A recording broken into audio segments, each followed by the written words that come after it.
importance of birth order, the information it holds, and the place of eldest daughters within it. That's what I want to talk about with you. So to get going, I would like to start by taking a poll and invite you, women, who are firstborns in your family, to please stand up. Thank you. Sisters. And may you be joined by those men and women, who have an eldest daughter, or whose partner is an eldest daughter, or who have an eldest sister, or whose good friend is an eldest daughter, or close colleague. Thank you very much.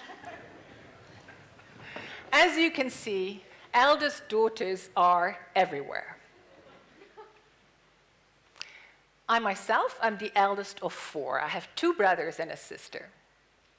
And eldest daughters, we all have our own story, and I've talked to many these past few years. And although we may have been happy with the new sibling, their birth was also a moment of shock.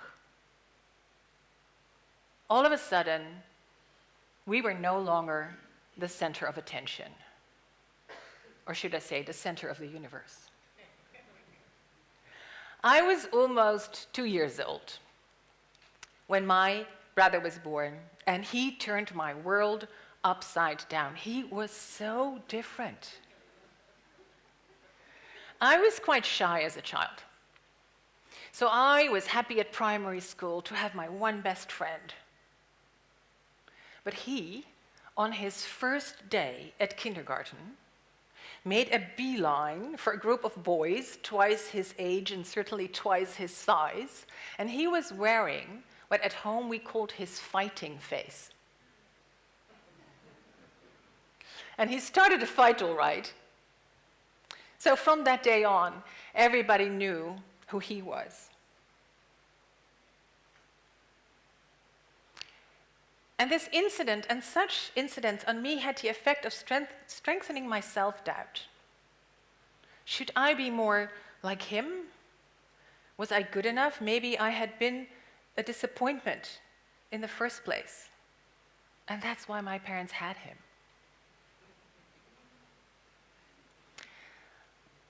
It has long fascinated me how early life events shape us.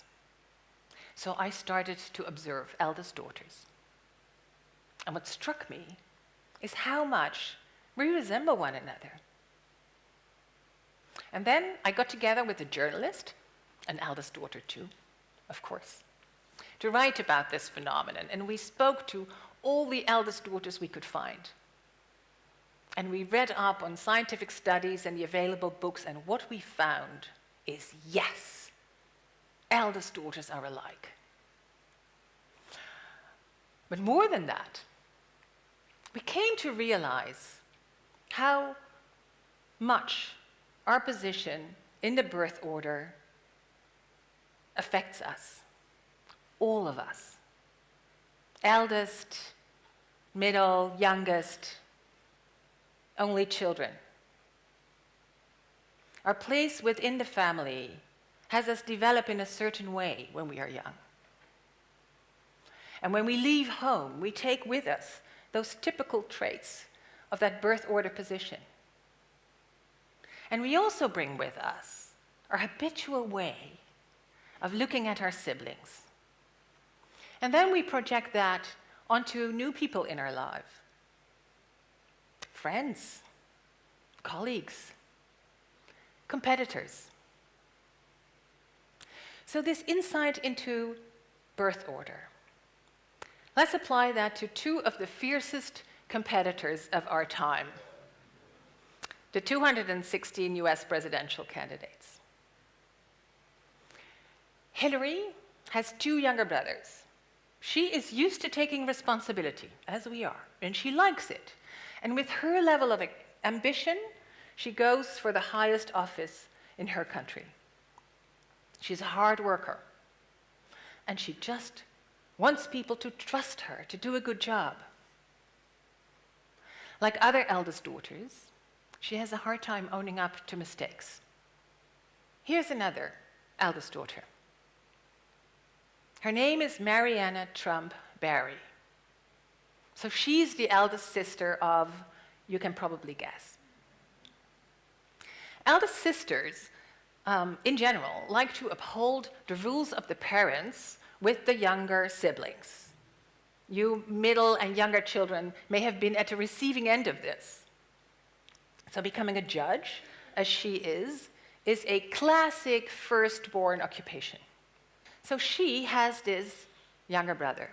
Donald is the fourth of the 5 Trump children, and like other people in his birth order position, he is an out-of-the-box person.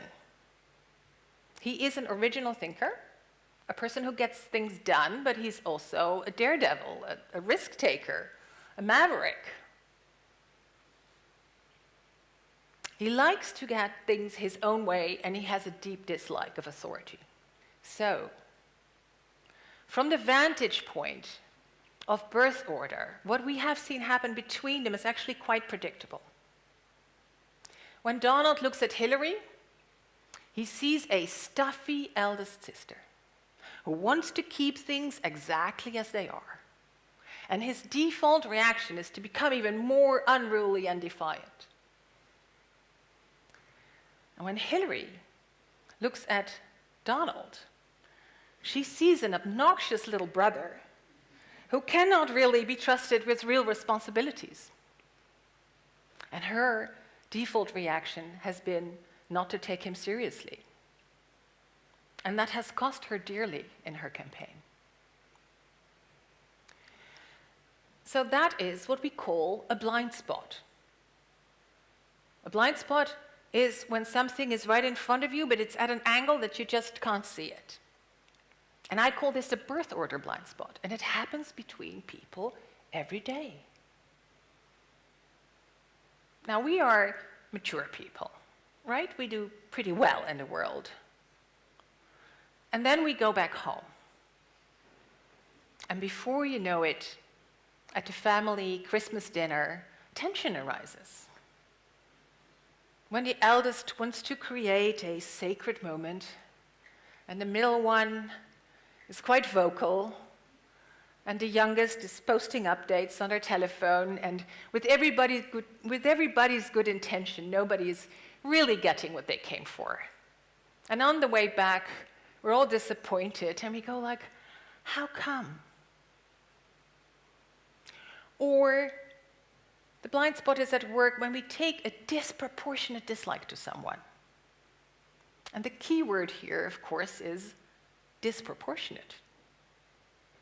That's a giveaway for the birth order blind spot, because in that moment, we're not responding to the person in front of us. In fact, we can't even really see them. But their behavior triggered something in us. And we are behaving like when we were small and we fell out with a sibling. So, how to deal with this birth order blind spot? To deal with it, it's helpful to know more about the typical traits that go with each of the birth order positions. And I will illustrate this with the 5 typical traits we found of eldest daughters, because, hey, that's me, that's also my subject. Now, not every woman, every firstborn woman will fit squarely and neatly into each of the categories. We all make our own unique combinations. But as a rule of thumb, little eldest daughters turn into responsible, dutiful, thoughtful, hands-on and caring women, such as Angela Merkel. She's the eldest of 3, and she sees it as her responsibility, and in fact the responsibility of her whole country, to open their arms to 1 million refugees. Now, she takes a lot of heat for this, but for her, it's a must-do. Eldest daughters are dutiful. Whatever they do, they want to do well, perfect. Gwyneth Paltrow, the actress, has one younger brother. She now has 2 children. So she applies herself as a mother, and she wants to raise them on good family values and good food. And now she's even writing cookbooks. Eldest daughters are thoughtful. Christine Lagarde has 3 younger brothers, and she heads the IMF. She is a health-conscious vegetarian. And although she's French, she hardly ever touches alcohol. This is a serious person. Eldest daughters are hands-on. They see what needs doing, and they're not afraid to get their hands dirty. So lean in, says Sheryl Sandberg, the Chief Operations Officer of Facebook. Don't stand hovering in the background when you can make yourself useful. Eldest daughters are caring. We've seen Oprah empathize with everybody, from the most down and out to the high and mighty. And she wasn't just understanding, she confronted people. And we admired her for it, because we could see how much she cared that everyone be the best they could be. Eldest daughters have blind spots. What can I tell you? We tend to think that it's up to us to organize everything for everybody all the time. And we can be a bit of a martyr in that respect. Also, we are bossier, way bossier than we think we are. So if one of you is bossed around by one of us, don't get irritated, tell us, and you'll find us gaping. Really? We have no idea. So I'll very briefly go into 2 of the other birth order positions. This is the parents, and this is the only child. So when the second child is born, and the first child, boy or girl, takes the niche of the responsible and dutiful one, then the second one will rebel. They will go the opposite way in order to carve out a niche of their own. When the eldest stays close to home, the second one will go out and become a social being. And a blind spot is when later in life they're still fighting authority. So it might be that next week you have a conversation with someone who's making a case that they're not going onto online banking because the bank wants to impose it upon them. And then you can say, do you happen to be a second-born in your family? And they will go, how did you know that? The baby of the family looks up. They don't necessarily look up to their siblings or their parents, but they're like young students of sociology. And they study the interactions between their parents and siblings and their friends, and they become expert navigators of human relations. So in marketing and sales and the hospitality industry, you find youngest who, with their humor and wit, make everybody happy, even when they're selling us things we don't really want. And a blind spot for the youngest is when they feel they still have to prove themselves. When they kind of bang on because they feel they're never really taken seriously.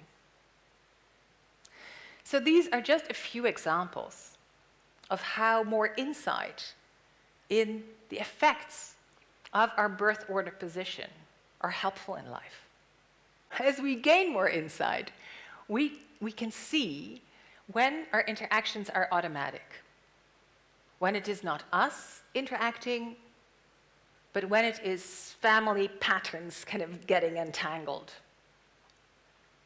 Maturity is being free of pre-programmed responses, is to not unconsciously act from the birth order blind spot. So family is our ultimate testing ground, right, of maturity. So, back to the Christmas family dinner.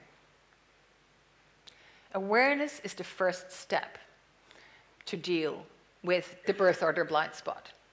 So when you're sitting there and you notice that you're not really getting what you had hoped for, then become aware that most probably you're in the birth order blind spot.